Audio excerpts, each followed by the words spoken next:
tassa bhagavato arahato sammāsambuddhasa. Namo tassa bhagavato arahato sammāsambuddhasa.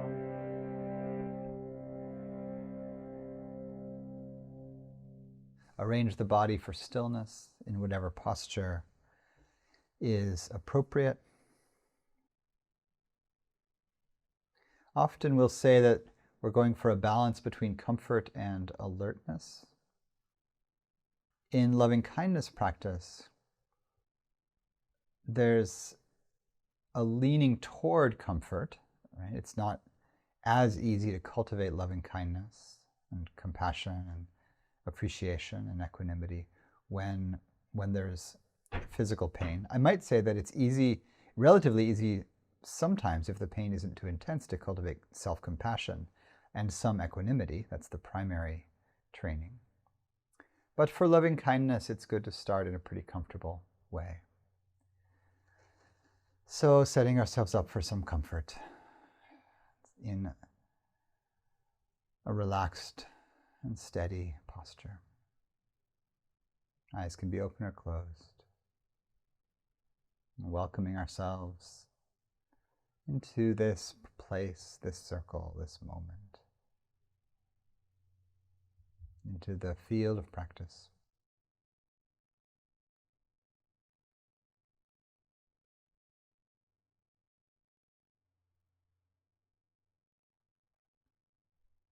And right away, bringing the intention to nurture and the intention to care into the breathing body. So there's a breathing in of kindness and a breathing out of kindness. Any interrupting thought can just be met with kindness.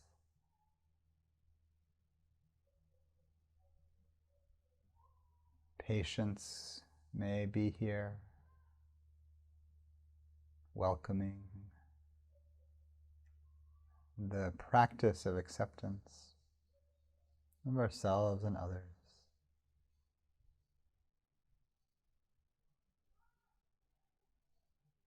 Remember that loving-kindness practice is really impersonal. What we're going for is being able to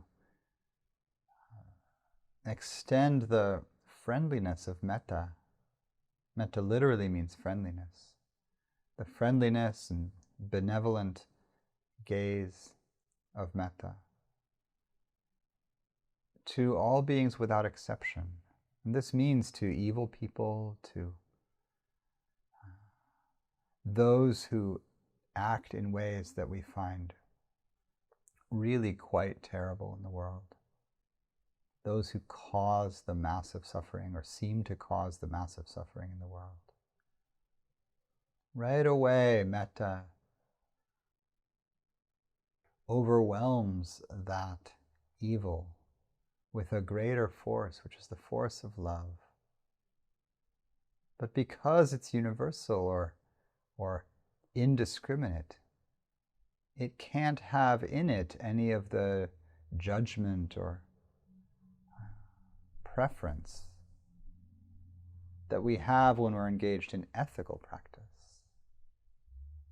It's completely possible to very much disapprove of someone and their actions and still extend Mettā.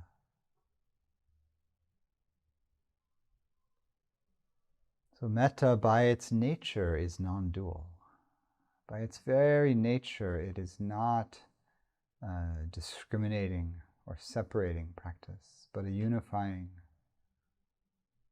overarching field.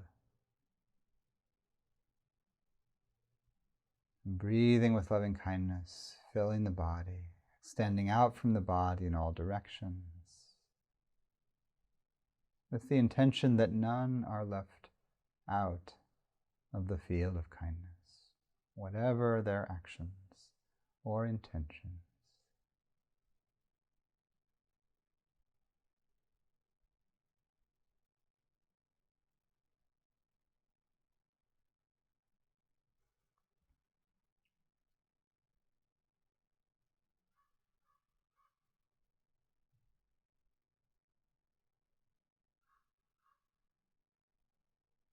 to find this universal kindness, it can be helpful to zoom way out from the specifics of the painful, beautiful world, so that it's not like we're trying to include this or that particular story or action that's happening right now. As much as fill the field of the heart with love and just strengthen that field.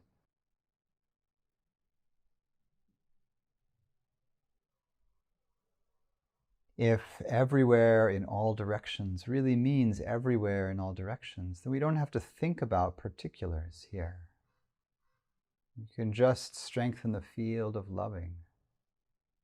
Maybe you just hold a sense of our whole blue-green, watery, cloudy, warm earth in a way that's without contention, without politics, without the small story of our human drama. These 10,000 years of developing humans, just let that be a blip in the universe. Love every part of it, past and future.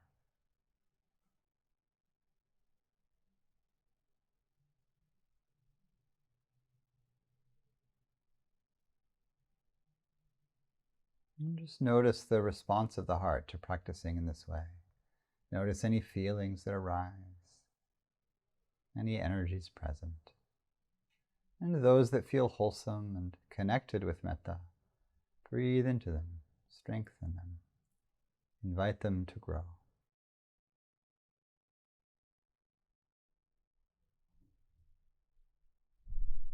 Those that feel unskillful or coming from some other part of our experience, knowing them for what they are, and letting them also just be included in the field of metta.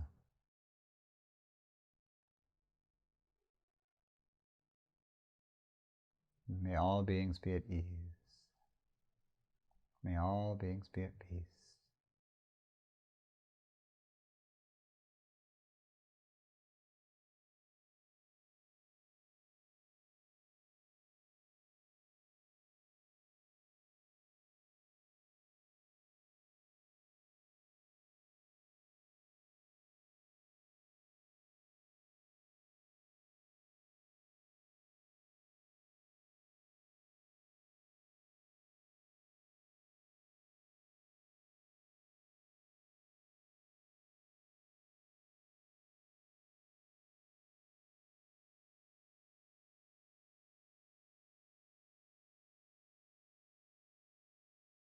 You have a sense of the field of loving kindness, filling the body, around the body, filling the earth, around the earth, maybe further out into the universe. Then we can turn toward these qualities of compassion and appreciation. And to do this, we can zoom back in. Allow the heart to resonate with or vibrate with specific stories, things you know about what's happening in the world. You can follow your natural intuition toward either the painful and direct metta toward that. This is compassion, the compassion practice. Or you could follow your intuition toward the beautiful in the world, the inspiring, and allow appreciation to arise. Appreciation is beautiful, selfless celebration of good fortune arising for someone else.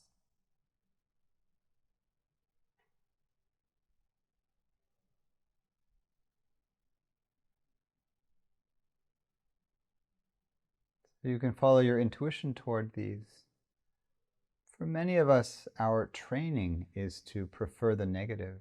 And if that's true for you, then you might, on purpose, bring a couple of positive examples to mind. Or if you would like to stay in the vast, impersonal space, you could reconnect with that field of metta and then just bring in the knowing that in the world there are what's called the 10,000 joys and the 10,000 sorrows, which really means infinite good fortune and infinite pain and suffering at the same time. Everywhere has both of these qualities. Every being knows both of these experiences.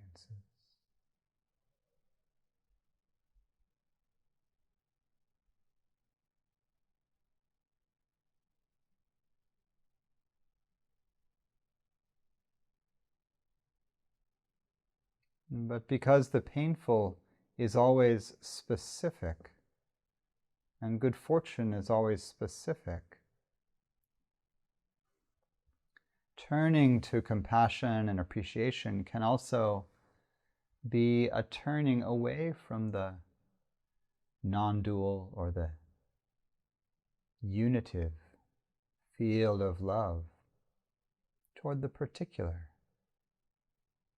These suffering people, these joyful animals, this situation that's going well, that situation that's going painfully.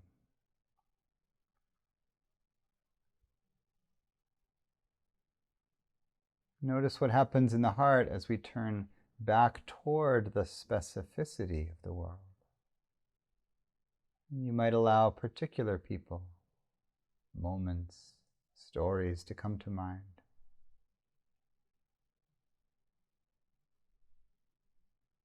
And just meet the story, whether pleasant or painful. Meet it with loving kindness. And see how loving kindness naturally changes color, like a mood ring in the presence of heat or coolness, changes into compassion or appreciative joy.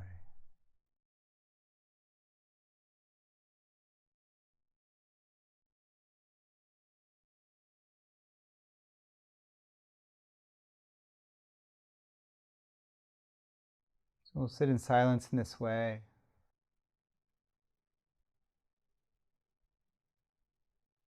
And you can play with how the heart meets the world. If you want to encourage the stability and concentration possible in this state, choose one of the positions to root yourself in vastness, in a certain kind of observing. And really let the emotional field be your object of meditation.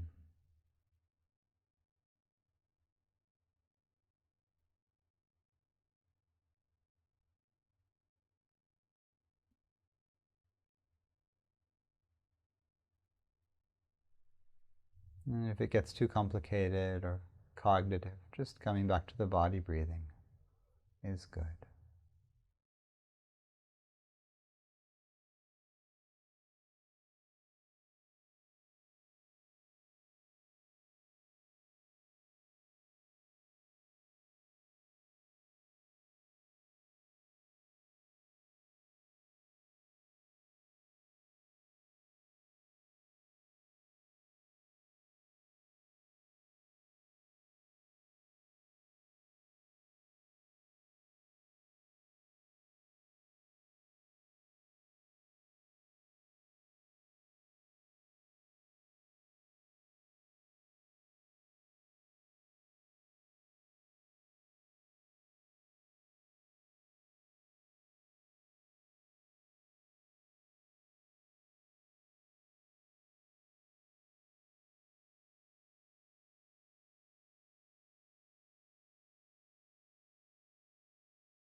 For our last couple minutes of sitting, revive the sense of metta as a field through the body if it's slipped away. And breathing in kindness, breathing out kindness.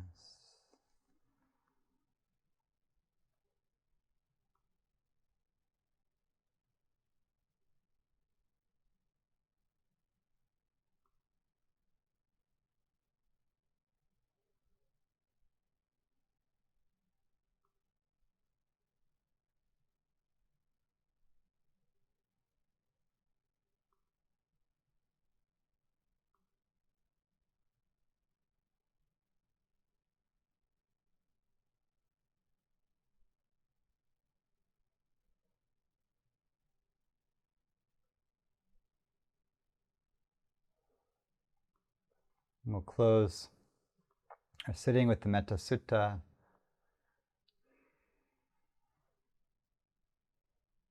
Not that one. We will close with the Metta Sutta, the Discourse on Loving Kindness.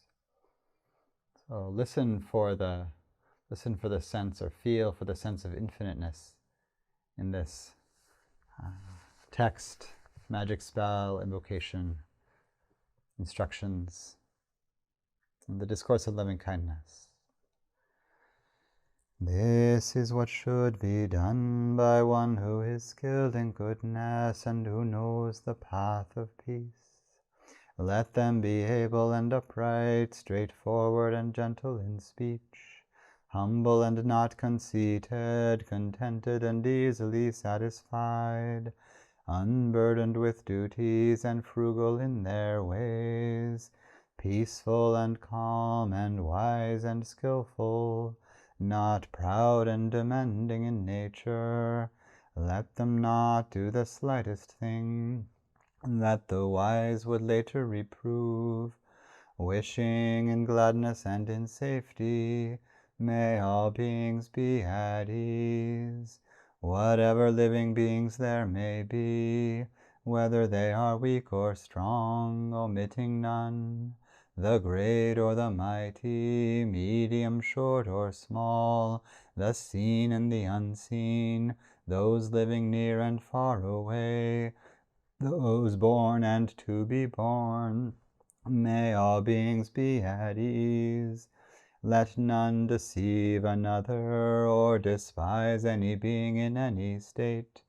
Let none through anger or ill will wish harm upon another. Even as a mother protects with her life her child, her only child, so with a boundless heart should one cherish all living beings, radiating kindness over the entire world, spreading upwards to the skies and downwards to the depths, outwards and unbounded, freed from hatred and ill will. Whether standing or walking, seated or lying down, free from drowsiness, one should sustain this recollection. This is said to be the sublime abiding. By not holding to fixed views, the pure-hearted one, having clarity of vision, being freed from all sense desires, is not born again into this world.